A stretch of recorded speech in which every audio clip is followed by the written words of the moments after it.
গত পর্বে রামের শিবিরে দূত এসে খবর দিল যে রাবণ যুদ্ধের জন্য আসছে। আসিছে রাবণ, বাজে ঢক্ক ঢোল, মহাধুমধাম মহাহট্টগোল। সুগ্রীব, বিভীষণ আর লক্ষণ গেল যুদ্ধ করতে। চলো হে লক্ষণ, আমরা যুদ্ধ করি গিয়ে। সুগ্রীব চেষ্টা তো করেছিল যুদ্ধ করার, তবে রে রাবণ বেটা, তোর মুখে মারবো ঝেঁটা, এবার তোরে বাঁচায় কেডা বল। কিন্তু শেষে এত গর্ব করে, এত আস্ফালন করে শেষটাই চম্পট দিলি। শেষে লক্ষণ এলো রাবণকে প্রতিরোধ করতে। তাও বেশিক্ষণ চলল না, রাবণ মারল শক্তিশীল এবং তাতেই লক্ষণ মূর্ছ গেলেন। তারপর নমস্কার, আমাদের ভেপু চ্যানেলে সবাইকে স্বাগত। আপনাদের পছন্দ আমাদের কণ্ঠে। আজ আমাদের নিবেদন সুকুমার রায় রচিত লক্ষণের শক্তিশালের দ্বিতীয় পর্ব। আপনাদের কাছে একটাই অনুরোধ রইল যে দ্বিতীয় পর্বের আগে চ্যানেলে গিয়ে প্রথম পর্বটি শুনে নেওয়ার জন্য। তাহলে আর দেরি না করে শুরু করা যাক। এই পরিবেশনা সুকুমার রায় রচিত লক্ষণের শক্তিশালের একটি শ্রুতি পাঠ্যরূপ। কোনো ধর্ম, জাতি বা মনোভাবকে আঘাত করার কোনো উদ্দেশ্য আমাদের ভেপু চ্যানেলের নেই।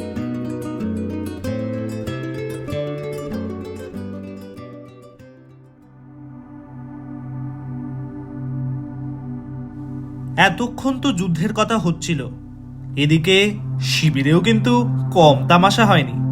চলুন একবার শিবিরের দিকে দেখা যাক। শিবিরে শ্রীরাম তো ছিলেনই, বিভীষণ এবং জাম্বুবান যুদ্ধক্ষেত্র থেকে পালিয়ে শিবিরেই গা ঢাকা দিয়েছিল। তিনজনেই একটা তাঁবুতে বসেছিল। এমন সময় রাম বললেন, আরে বাইরে কিছু একটা গোলমাল শোনা যাচ্ছিল, বুঝলে? বোধহয় কোথাও যুদ্ধ বেঁধে থাকবে। বিভীষণ বলল, যুদ্ধ তা হবে হয়তো কোথাও একটা। এমন সময় আহত সুগ্রীবকে নিয়ে বানরগণ তাঁবুতে প্রবেশ করলো। বিভীষণ বলল, আরে পালোয়ানজি, এ কি হলো আপনার? ষাট ষাট ষাট। যত তেজ সবই তোমার মুখেই, বলো। আগে হ্যাঁ, এদের তো মুখে না মারিতং জগৎ, কাজের বেলায় তো সব লবডঙ্কা। সুগ্রীব, আমি বলি কি, তুমি মস্ত যোদ্ধা, জানো? আগে যোদ্ধা বলে যোদ্ধা, ঢাল নেই, তলোয়ার নেই, খামচা মারেঙ্গা। আমি তো বরাবরই বলে আসছি। দেখ, তোদের না এই ঘ্যান ঘ্যানানি আমার একেবারে সহ্য হচ্ছে না। এই উরি বাবারে, হাতে কি ব্যথা। আচ্ছা, এই বেটা রাবণের এত বাড়াবাড়ি কেন বলো তো দেখি? এই আমি জানি, এই পিপিলিকার পাখা ওঠে না এই মুড়ি বাড়ি তরে। আগে ঠিকই তো বলেছে, রাঘব বোয়াল যবে লভে অবসর বিশ্রামের তরে, তখনই তো মাথা তুলি চ্যাং পুটি সব করে মহাস্ফলন। এই বাইরে এত গোলমাল কিসে রে? উরে বাবারে, রাবণ আসছে নাকি এদিকে? রাবণ আছে? আরে আরে, আমার আমার ছাতাটা কোথায় গেল রে? ব্যাগটা ব্যাগটা। তোর গায়ে জোর আছে, এই আমাকে একটু কাঁধে নিয়ে যেতে পারবি? এই চলো চলো, পারবি পারবি, হবে। এই সব গোলমালের মধ্যে দূত তাঁবুতে দৌড়ে এসে ঢুকলো। এই দাঁড়াও দাঁড়াও, দুধ এসছে দুধ এসছে।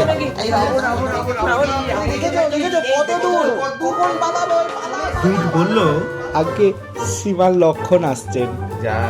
উফ, আরে ওরা তো হল্লা করে আসছে কেন?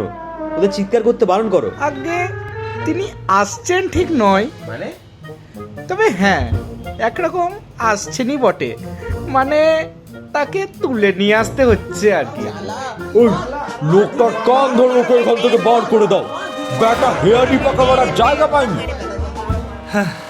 এরই মধ্যে আমার দেহ নিয়ে বানরগণ তাঁবুতে প্রবেশ করলো।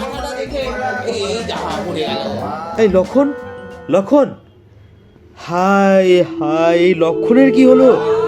হাই ঈশ্বর! দুঃখে ভ্রাতা রাম আমার দেহের উপরেই মূর্ছা গেলেন। সবাই শোকগ্রস্ত ছিল, তবে বানরদের দুঃখটা কিন্তু খানিক বিচিত্রও ছিল।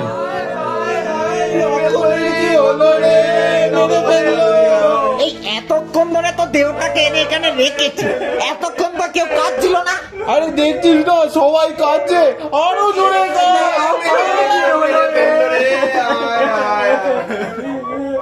এই ওখানে কলা রাখা আছে না? হ্যাঁ কলা, এই কলা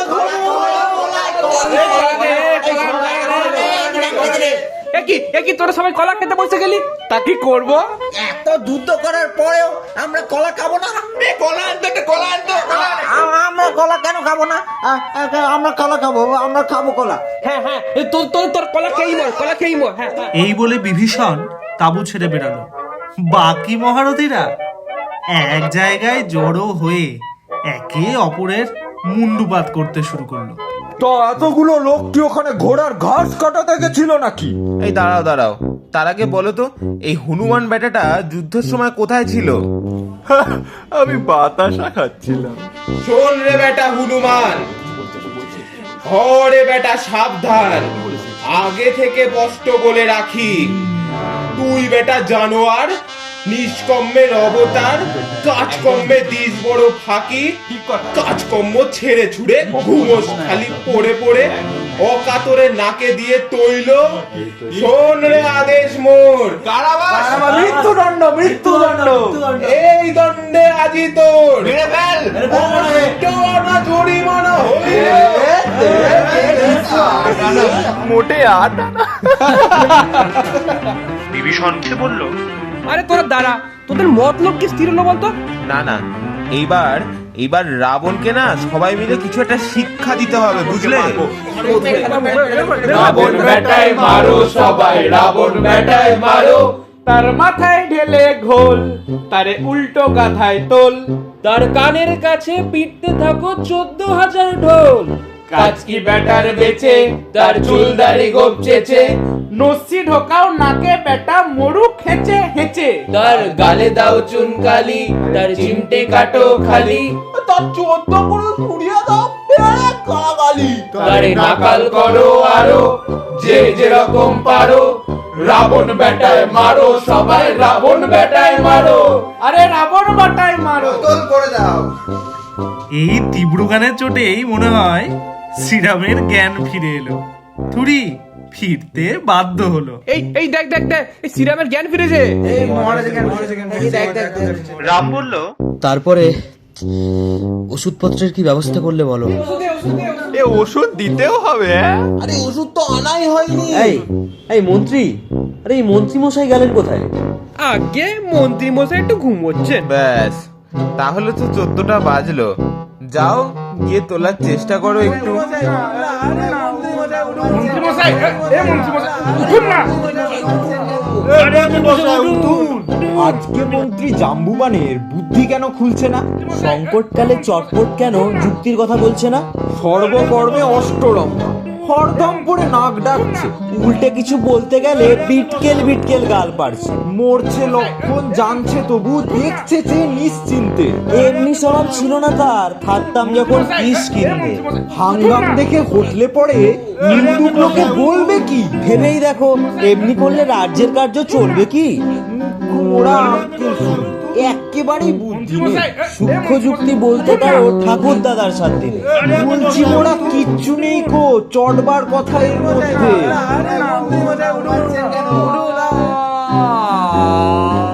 ওরে ওরে ওরে, আমার লিজেকে পা দিলি রে, মরে গেলাম ও ব্যথা। বুঝলে হে জাম্বুবান, তুমি হচ্ছ প্রবীণ লোক, এ সম্বন্ধে নিশ্চয়ই তোমার ভালোই অভিজ্ঞতা আছে। আগে হ্যাঁ, তা তো বটেই। সে কথা আগে বললেই হতো, তা না ওই বেটারা খালি ধাক্কাই মারছে। এই মন্ত্রী মশাই, ও মন্ত্রী মশাই বলে চিল্লামিল্লি করছে। আমি তো ভাবলাম বুঝি আবার ডাকাত টাকাত পড়লো নাকি। হ্যাঁ জাম্বুবান, তুমি এবারে কিছু একটা ব্যবস্থা বলো তো। হ্যাঁ হ্যাঁ, নিশ্চয়ই নিশ্চয়ই, আমি দেখছি। এ হনুমান, এদিকে শোন তো, এই কাগজে প্রেসক্রিপশনটা লিখে দিচ্ছি, এই ওষুধগুলো চট করে গিয়ে নিয়ে আয় দেখিনি। আচ্ছা, কাল কাল ভোরে উঠে নিয়ে আসবো। এই না, এই এত দেরি করতে হবে না, তুই এক্ষুনি যা। এত রাত্রিরে আবার বেরোতে হবে? না, আমি পারবো না, সাপে কাটবে যে, বাঘেও ধরে নিতে পারে। না বাবা, ওষুধগুলো না এখনই দরকার, তা তোমার ওই রাত ভোরের কোনো কথা আমি শুনতে চাই না। আজকের জন্য একটু হোমিওপ্যাথি লাগাবো না বাবা, নকশা করো না তো এত। উফ, তুই কথা বাড়াস না তো, যা বলছি শোন। এই যে গাছের নাম ইকলাম, বিশাল্যকরণী মৃত্যু সঞ্জীবনী, এই গাছের শেকড় আনতে হবে, বুঝলি তো? যা যা যা, এবার চটপট যা।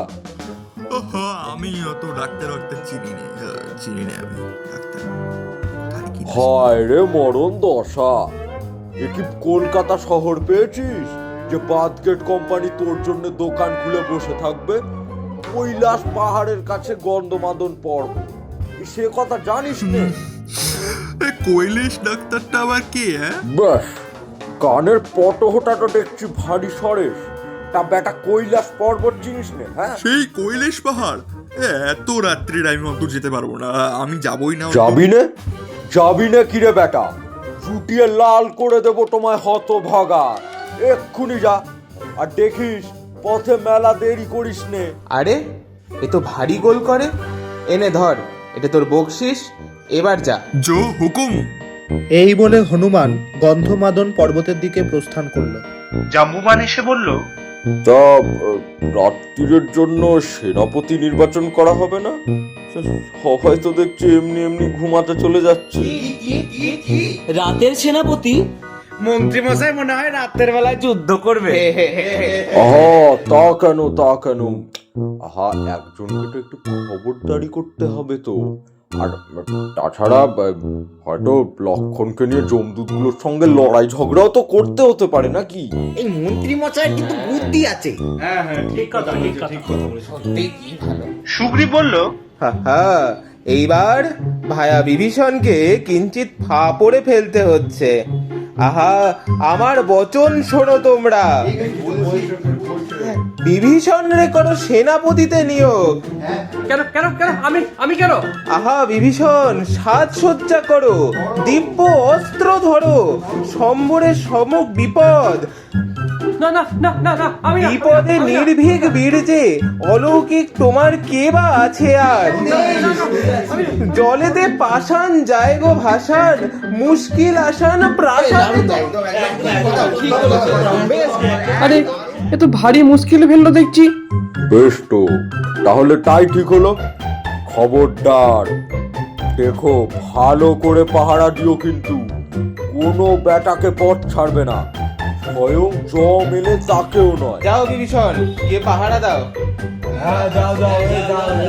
আজকে বহু যুদ্ধ করেছি, এখন তো ঘুমোবো। এ কি গেরো, এ তো ভারী ভাষাতে ফেলে দিল, কি জ্বালা। আর কি, সবাই বিভীষণের ঘাড়ে সব দায়িত্ব চাপিয়ে ঘুমোতে চলে গেল। আর বিভীষণ সে তাঁবুর মুখে গড়রাজি হলেও সশস্ত্র হয়ে পাহারা দিতে বসলো।